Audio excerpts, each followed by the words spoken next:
सर्वसुरार्चितलिङ्गं निर्मलभासितशोभितलिङ्गम्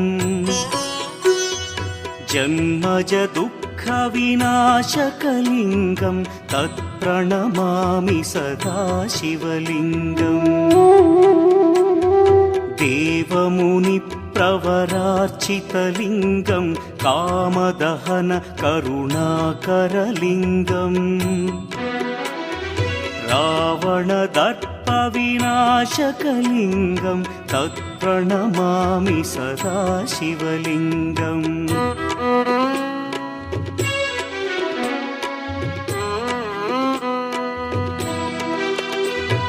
सर्वसुगन्धसुलेपितलिङ्गं बुद्धिविवर्धनकारणलिङ्गं सिद्धसुरासुरवन्दितलिङ्गं तत्प्रणमामि सदा शिवलिङ्गं कनकमहामणिभूषितलिङ्गं फणिपतिवेष्टितशोभितलिङ्गम्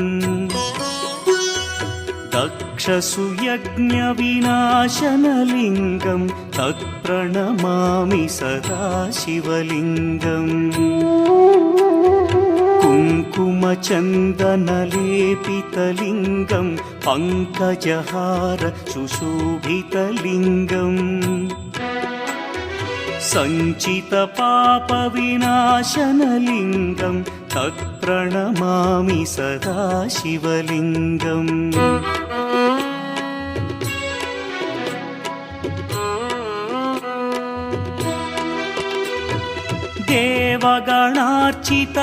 देवगणार्चितसेवितलिङ्गं भावैर्भक्तिभिरेव च लिङ्गं दिनकरकोटिप्रभाकरलिङ्गं तत्प्रणमामि सदा शिवलिङ्गम् अष्टदलोपरिवेष्टितलिङ्गं सर्वसमुद्भवकारणलिङ्गम्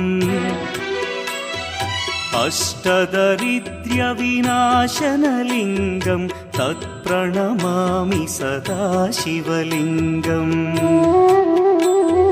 सुरगुरुसुरवरपूजितलिङ्गं सुरवनपुष्पसदार्चितलिङ्गम् परमपदं परमात्मकलिङ्गं तत्प्रणमामि सदा शिवलिङ्गम् लिङ्गाष्टकमिदं पुण्यं यः पठेच्छिवसन्निधौ शिवलोकमवाप्नोति शिवेन सह मोदते।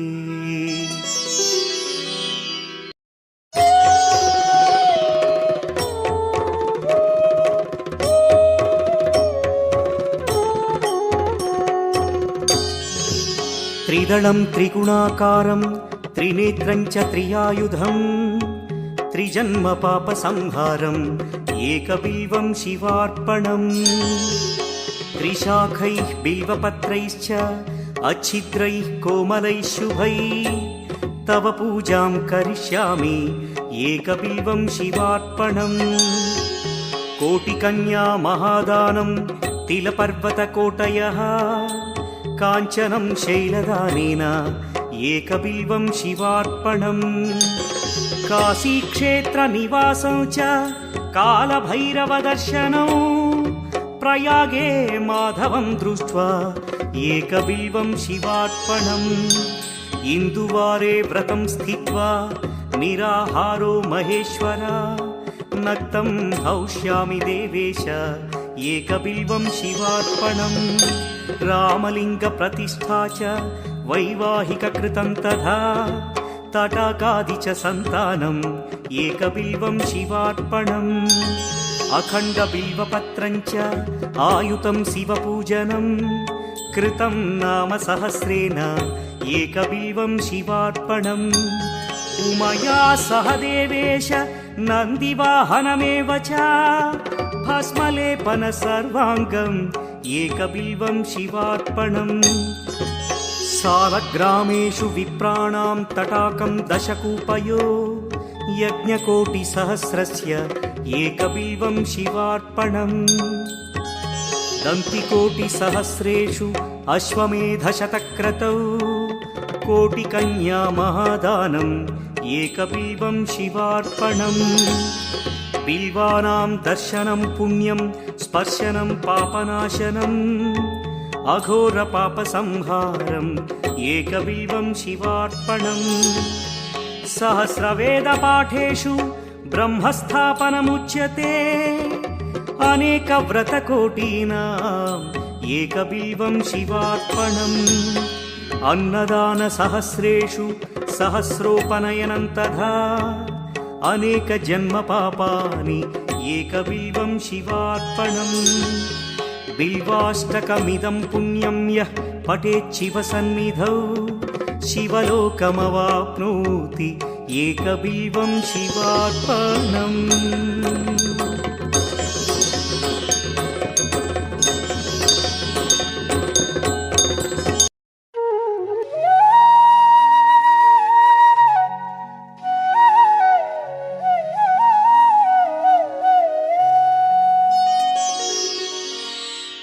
प्रभुं प्राणनाथं विभुं विश्वनाथं जगन्नाथनाथं सदानन्दभाजम् भवद्भव्यभूतेश्वरं भूतनाथं शिवं शङ्करं शम्भुमेशानमीडे गळेरुण्डमालं तनौ सर्पजालं महाकालकालं गणेशाधिपालम्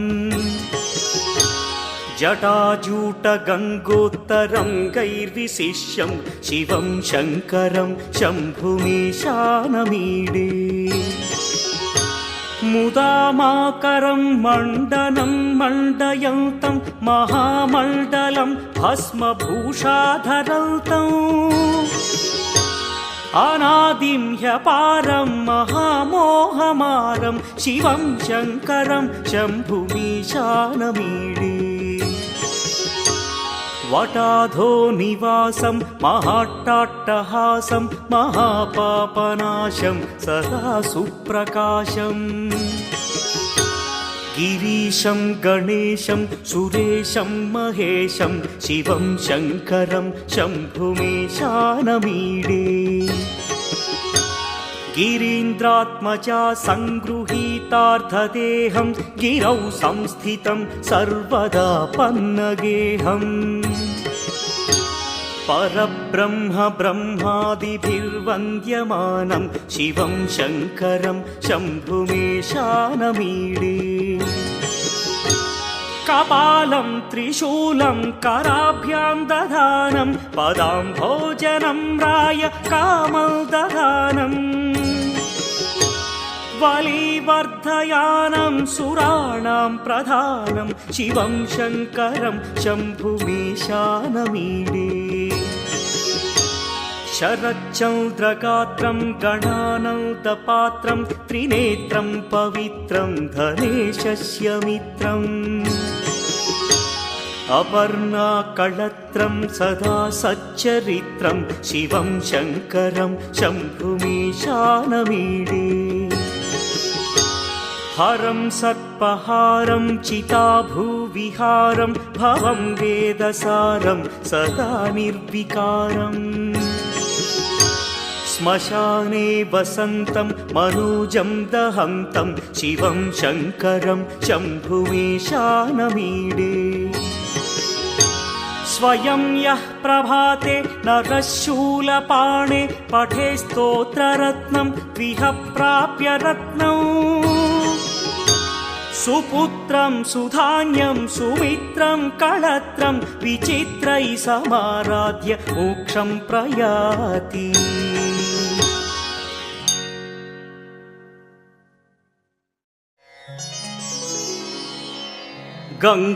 गङ्गातरङ्गरमणीय जटाकलापं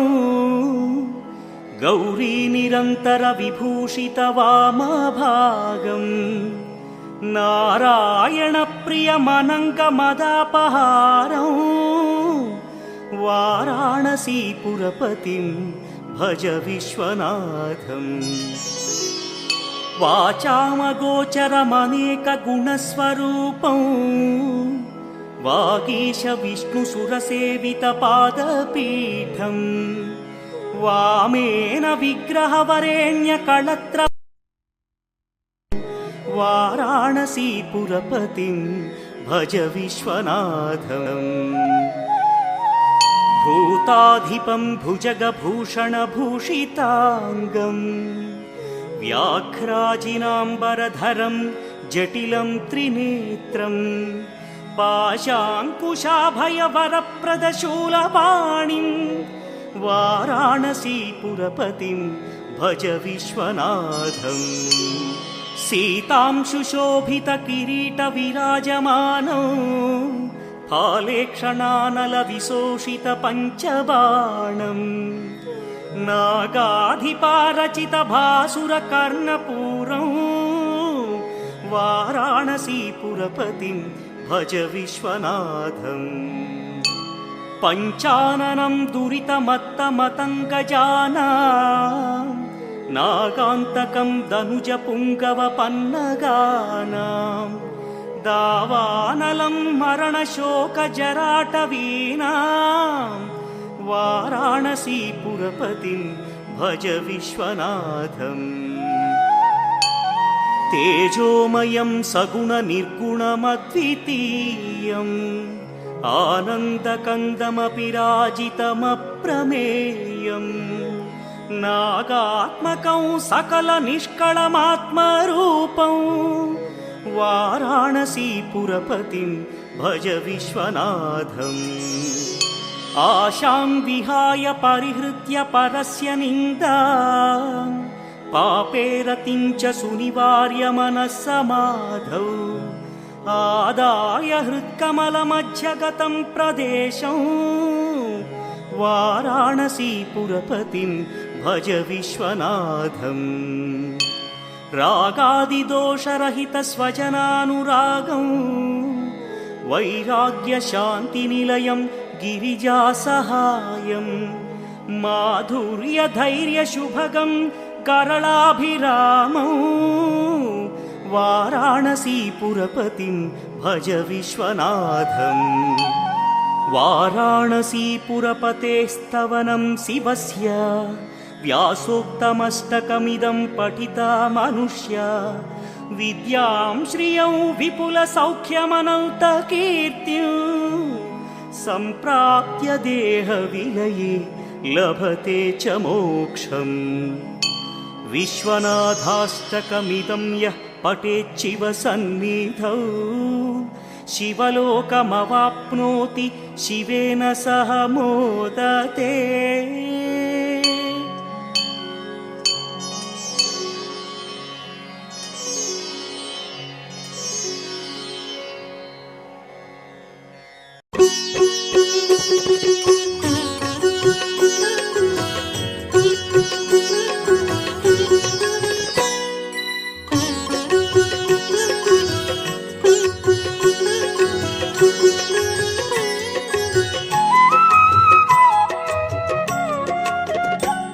विश्वेश्वराय नरकान्तकतारणाय करुणामृताय शशिशेखरधारणाय कर्पूरकान्तिधवलाय जटाधराय दारिद्र्यदुःखदहनाय नमः शिवाय गौरीप्रियाय रजनीशकलाधराय कालान्तकाय भुजगाधिपकङ्कणाय गङ्गाधराय गजराजविमर्दनाय दारिद्र्यदुःखदहनाय नमः शिवाय दारिद्र्यदुःखदहनाय नमः शिवाय।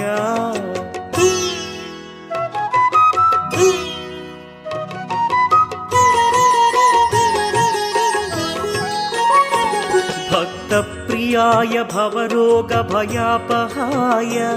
उग्राय दुःखभवसागरतारणाय ज्योतिर्मयाय गुणनामसुमृच्छकाय दारिद्र्यदुःखदहनाय नमः शिवाय चर्माम्बराय शवभस्मविलेपनाय फालेक्षणाय मणिकुण्डलमण्डिताय मञ्जीरपादयुगलाय जटाधराय दारिद्र्यदुःखदहनाय नमः शिवाय दारिद्र्यदुःखदहनाय नमः शिवाय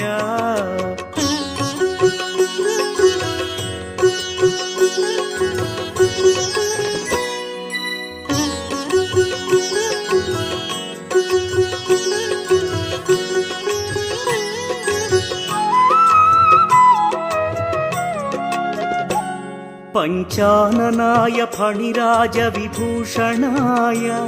हेमांशुकाय भुवनत्रयमण्डिताय आनन्दभूमिवरदाय तमोमयाय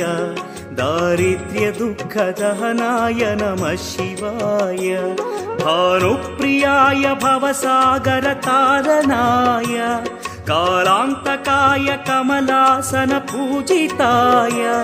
नेत्रत्रयाय शुभलक्षणलक्षिताय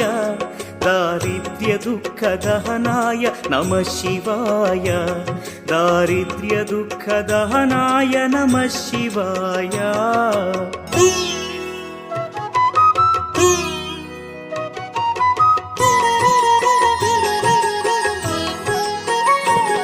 रामप्रियाय रघुनाथवरप्रदाय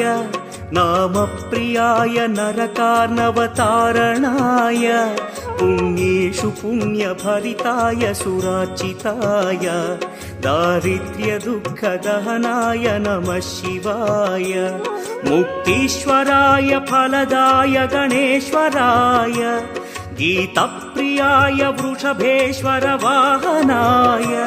मातङ्गचर्मवसनाय महेश्वराय दारिद्र्यदुःखदहनाय नमः शिवाय दारिद्र्यदुःखदहनाय नमः शिवाय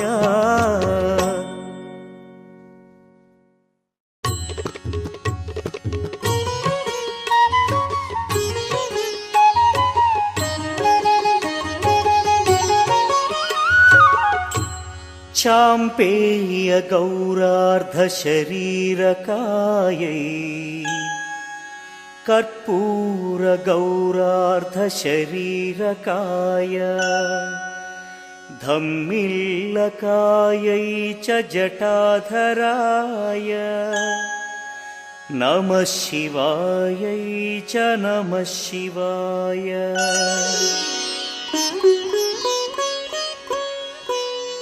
कस्तूरिका कुङ्कुमचर्चितायै चितारजः प्रज्ञविचर्चिताय कृतस्मरायै विकृतस्मराय नमः शिवायै च नमः शिवाय झणक्वणकङ्कणनूपुरायै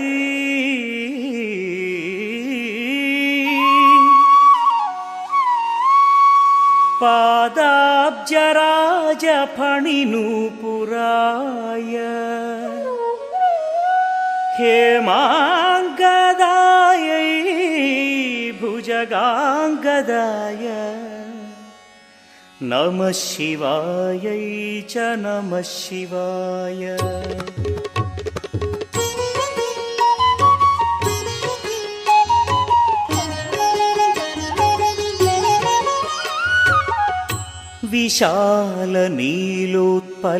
विशालनीलोत्पललोचनायै विकासिपङ्केरुहलोचनाय नमेक्षणायै विषमेक्षणाय नमः शिवायै च नमः शिवाय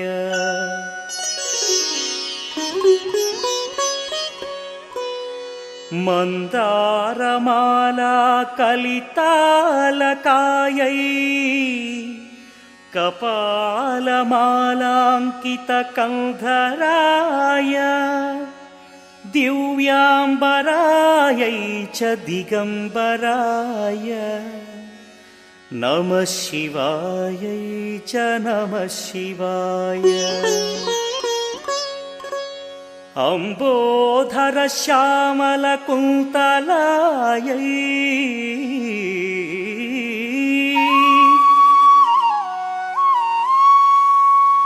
తటి ప్రభాతామ్రజటాధరాయ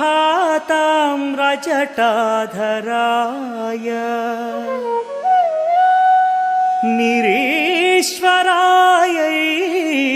నిఖిలేశ్వరాయ నమః శివాయై చ నమః శివాయ.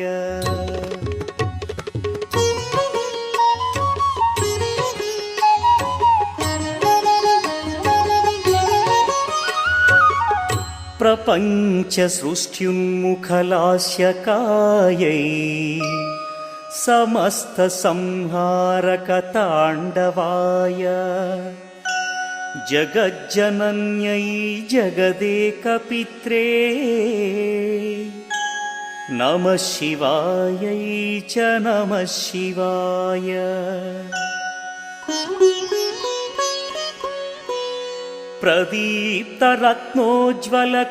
ప్రదీప్తరత్నోజ్వలకుండలాయై స్ఫురన్మహాపన్నగభూషణాయ చివాన్వితాయై చ చివాన్వితాయ నమః శివాయై చ నమః శివాయ. ఏతత్పఠేదష్టకమిష్టదం యో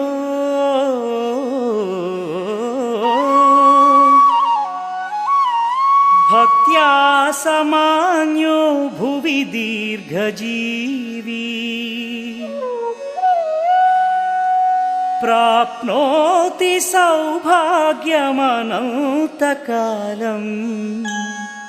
భూయాః సదా చాస్య సమస్తసిద్ధిః భూయాః సదా చాస్య సమస్తసిద్ధిః.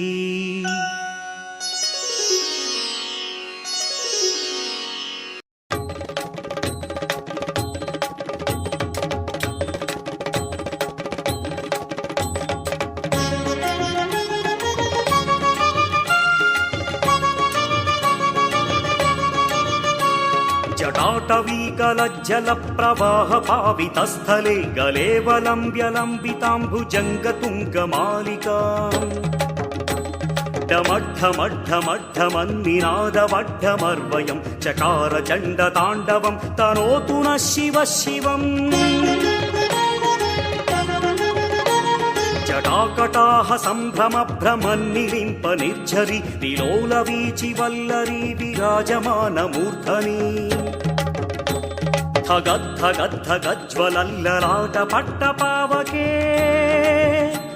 కిశోర చంద్రశేఖరే రతిః ప్రతిక్షణం మమ ధరాధరేంద్ర నందిని విలాస బంధు బంధురస్ఫురద్దిగంత సంతతి ప్రమోదమాన మానసే కృపాకటాక్ష ధోరణీ నిరుద్ధ దుర్ధరాపది క్వచిత్ దిగంబరే మనో వినోదమేతు వస్తుని జగాభుజంగ పింగళ స్ఫురత్మణామణి ప్రభా కదంబ కుంకుమద్రవ ప్రలిప్త దిగ్వధూముఖే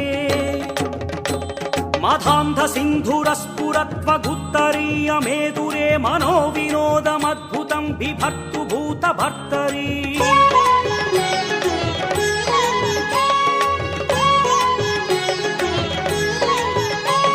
సహస్రలోచన ప్రభృత్య శేషలేఖ శేఖర ప్రసూన ధూళి ధోరణి విధూసరాంఘ్రి పీఠభూ భుజంగరాజమాలయా నిబద్ధ జాట జూటక శ్రియై చిరాయ జాయతాం చకోర బంధు శేఖర లలాట చత్వరజ్వల ధనంజయ స్ఫులింగ భాని పీత పంచసాయకం నమన్నిలింపనాయకం సుధామయూఖలేఖయా విరాజమాన శేఖరం మహాకపాలి సంపదే శిరోజటాలమస్తు నః कराळभालपट्टिका धगद्धगद्धगज्ज्वलद्धनञ्जयाहुतिकृत प्रचण्ड पञ्चसायके धराधरेन्द्रनन्दिनी कुचाग्रचित्रपत्रक प्रकल्पनैकशिल्पिनि त्रिलोचने रतिर्मम नवीनमेघमण्डली निरुद्धदुर्धरस्फुरद्गुहनिशीथिनीतमः प्रबन्धबद्धकन्धरः निलिम्पनिर्झरीधरस्तनोतु कृत्तिसिन्धुरः कलानिधानबन्धुरः श्रियं जगद्धुरन्धरः प्रफुल्लनीलपङ्कज प्रपञ्चकालिमप्रभावलम्बिकण्ठकन्दलीरुचिप्रबद्धकन्धरौ स्मरच्छिदं पुरच्छिदं भवच्छिदं मखच्छिदं गजच्छिदान्धकच्छिदं तमन्तकच्छिदं भजे अखर्व सर्वमङ्गला कला कदम्ब मञ्जरी रसः प्रवाह माधुरी विजृम्भणा मधुव्रतम् स्मरान्तकं पुरान्तकं भवान्तकं मखान्तकं गजान्तकान्धकान्तकं तमन्तकान्तकं भजे जयत्वदभ्रविभ्रमध्रमद्भुजङ्गमश्वसद्विनिर्गमत्क्रमस्फुरत्कराळभालहव्यवा धिमिद्धिमिद्धिमिध्वनन् मृदङ्गतुङ्गमङ्गलध्वनिक्रमप्रवर्तित प्रचण्डताण्डव शिवः दृषद्विचित्रतल्पयोर्भुजङ्गमौक्तिकस्रजोर्गरिष्ठरत्नलोष्टयो सुहृद्विपक्षपक्षयो तृणारविन्दचक्षुषो प्रजामही महेन्द्रयो समः प्रवृत्तिकः कदा सदा शिवं भजाम्यहम् कदा निलिम्पनिर्झरी निकुञ्जकोटरे वसन् विमुक्तदुर्मतिः सदा शिरस्तमञ्जरिं वहन् विलोललोललोचनो ललामभाललग्नकः शिवेति मन्त्रमुच्चरन् कदा सुखी भवाम्यहम्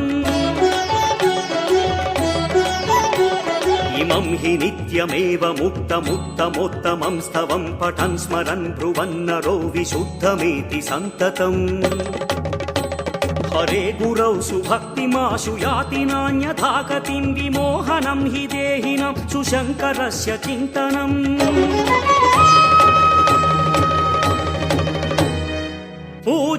पूजावसानसमये दशवक्त्रं गीतं यः शम्भुपूजनपरं पठति प्रदोषे तस्य स्थिरां रथगजेन्द्रतुरङ्गयुक्ता लक्ष्मीं सदैव सुमुखीं प्रददाति शम्भुः।